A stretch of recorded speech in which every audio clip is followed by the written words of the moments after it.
you've got a packet in here that you're working on. It's just not one word problem this week, okay?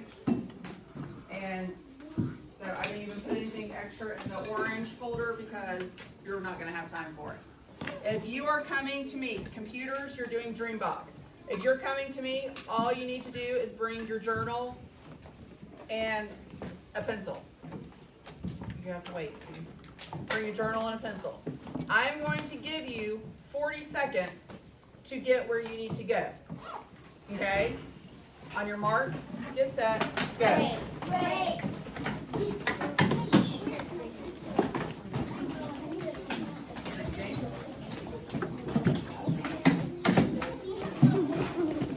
Remember, boys and girls, pink group is seeing me, orange group is word problems, yellow group is game time, and green group is laptops.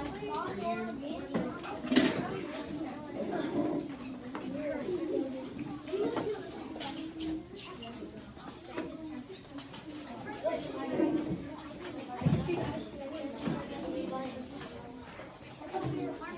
You guys are working in partners, game time. All right, boys and girls, we were close. We did a lot better. But next time we need to make it a little bit faster because we are short on time today and we need to maximize all of our time. So next time I think we were super close, but we will get there. Okay?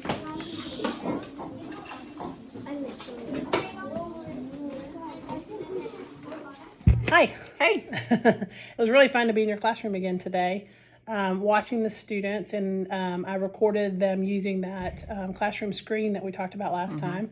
And I love how you added all the expectations in each group, and I think that really helped a lot with them. You set a timer, a realistic timer, and they did pretty well. They almost got everything that they needed. But there's something else I want to add to it to see if we can just tighten that up just a little bit. And this is a checklist. Okay. In my class, we've learned this checklist is called act, talk, and move. And that's where during that timer, we can set up the screen for the expectations of each thing. So what do you think about that? I think sounds good. Yeah, so the first under act is what is the learning goal that they should be working on? So we can put on there, today we're learning how to do two-step word problems. Right. Something like that. And then what does excellent work look like? So we'll just keep it really simple, 3rd grade simple. And I'll create it for you and type it up and put it together, and you'll see it's just real simple. What do they need to do for each activity of the lesson?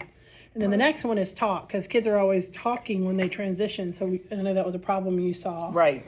And so letting them know when they're able to talk and if they're able to talk is one of the things we'll put in there. And what topics are appropriate to talk about during the conversation. Because when they're switching doing math, we'll talk about... Ms. White, would you please call extension 037? Ms. White, call extension 37, please. Sorry. We'll talk about, should they talk about recess, what they're going to play at recess, or should they talk about what we're having for lunch? And we'll just talk about what topics are appropriate, because sometimes they may say, oh, I forgot how to multiply or whatever. So Right. You can kind of put that in there. Do you see that sometimes they're not talking about? Yes, I mean, of course. Yeah. I mean. And then we can say they can Yes. talk if it's about math, or Right. they should not talk at all because Right. you want it to be a quiet transition. So you can help me with what you want to put in there, and I'll type Okay. it in there. And then the last thing is called the movement, what the expectation is to move. Can they leave their seat once they get to their station? Should they stay in their station the whole time? Is there an expectation to leave the seat during the time, or do you want them to stay there? So we'll talk about what you want to set that up for that last move expectation. Okay. And then how should they act when they leave their seat? Do they go from one group to the other to bother another student, or should they stay in their group?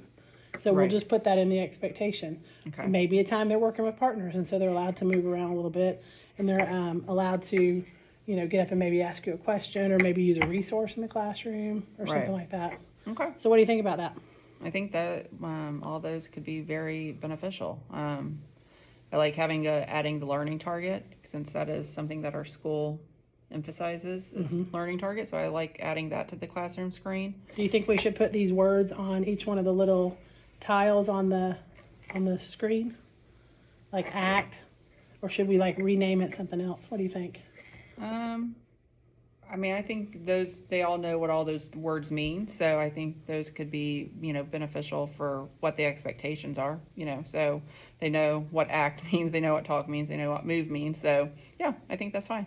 All right, perfect. Well, then I'll put it together, and then I'll model it for you so you can kind of see what I came up with, and we'll go from there. And hopefully that ties up that last little bit with behavior. Perfect. Sounds All right, great. Thank you. Hi again. Hello. Here we are again, talking a little bit about some of the things we've been working together on. And I kind of want to talk about where we've started and where we're going, where we're headed. Because at the beginning we talked about behavior with the students and things like that. And so we kind of came up with a plan. And do you remember the plan we came up with?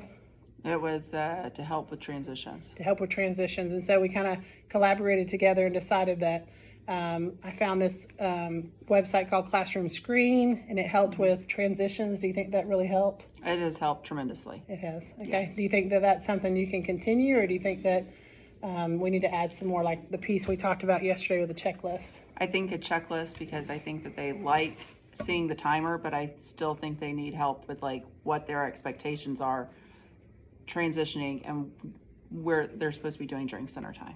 Okay, so we need to keep it probably really simple, you think? Absolutely. Yeah, keep it really simple. And so we talked about the checklist: act, talk, and move.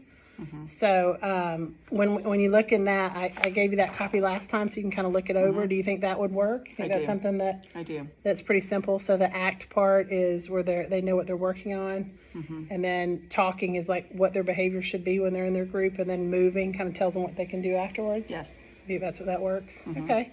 All right. So and you have that sheet to look back on. You can always edit it and change it out. So I worked on a classroom screen that I thought would be helpful for you. So do you want to see what that looks like? Yes, please. Okay. All right, so I took what we did before. Okay, so this is something that I've come up with to help with that checklist: the act, the talk, and the move.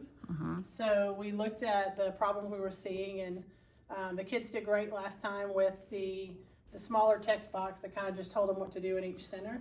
But these words will kind of help them to remember, if I'm doing something with my body, then that's probably not following the steps that I should be following. Mm-hmm. So I put for act, what does excellent work look like? So before you start your groups or any other thing you need to do in your classroom, you're going to explain to them what excellent work looks like. So you can use another student to model it, or whatever you think, or you can model it for them just so that they know what they should look at when they're working in their groups. Would I be able to put an example, embed that into the screen? Yes, there's all kinds of features. I have it minimized here so you can see everything, but there's images, text, anything you want to add to. This is really user-friendly. This has got more options here that pops up, widgets. You can even put dice in there to show them how to roll dice correctly and talk about what it looks like. There's visual timers. I love all the different types of countdowns, and a real clock is there so you can kind of give an idea of what the time is in the classroom and when you're going to finish and things like that. So lots of great resources embedded within this. That sounds good. Nice. So I could actually put up an example of what excellent work looks like. Right. So they have the visual cue on the board. Right. And it has a camera feature in here where you can screenshot and put an example of the work too, which is great. And then the second one, so these are the three steps in the checklist that we have to look at. So talking is kind of usually, especially in my class that I see struggling with, is when can they talk? Are they allowed to talk in their group? So modeling and explaining to them what appropriate conversation is. So I talk with my class, and you probably will too, and say, can we talk about what we're going to do at recess, or should we be talking about math? Right. And so modeling that. So this is a good little reminder. It says you may talk within your group using your inside voice. Your conversation should be about your work. For example, if I'm learning about math, my conversation should be about math, and I'm quiet. And this goes really nicely along here, so you can just push the different stop signs to let them know. If you're doing a group and you see they're misbehaving, you can walk on over here and you can hit the red and say, we're on red. Yes. Which I really like. That would probably be beneficial for my game group. They get a little loud at times. Right.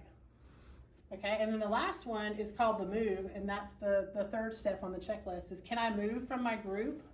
And you can decide that each time. You can say, yes, you can move if you need to turn in a paper, or you need to stay in your group the whole time, and I'll let you know as a class that we're going to turn in our stuff. So there's not so much movement going on. Right. You know, like especially if they're on their computers, they need to be sitting at their desk or wherever the rules are for your class.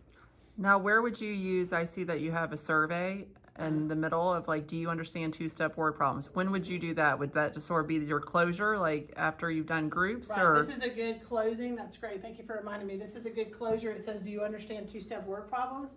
And when they turn their paper in, you can say to have them walk by, and they just touch one of these. So they touch it, and it puts in how they feel Oh, I love that. about that. And you can do a lesson on graphic There on you pie go. charts. There you go. So this has been a really great, and then here having the clock, you can make it bigger or smaller, which is cool. And it has the actual digital time there, since that's a 3rd grade standard. And I love the backgrounds that you can switch Yeah, they're up. cute. But there is so much more technology. You know, you want to keep it simple. If you put too many things on there, Right. then it's gonna become too Right. much. But there's all these different things that you can do, and I'm looking forward to seeing if your classroom and your behavior gets even better. And mine too. I'm using this as mine to model as well. So, do you have any questions about? No, I'm just excited to use it. I'm excited to see how it works with the class and improves the transition time to optimize instructional time. So I'm excited. Thank you. Cool. And one more thing I want to tell you is that the colors can be changed and Okay. bolded. So you can change the font and the colors, and you can make it bigger and smaller. Okay. So, very Very cool. cool. Awesome. right, Thank thanks. you.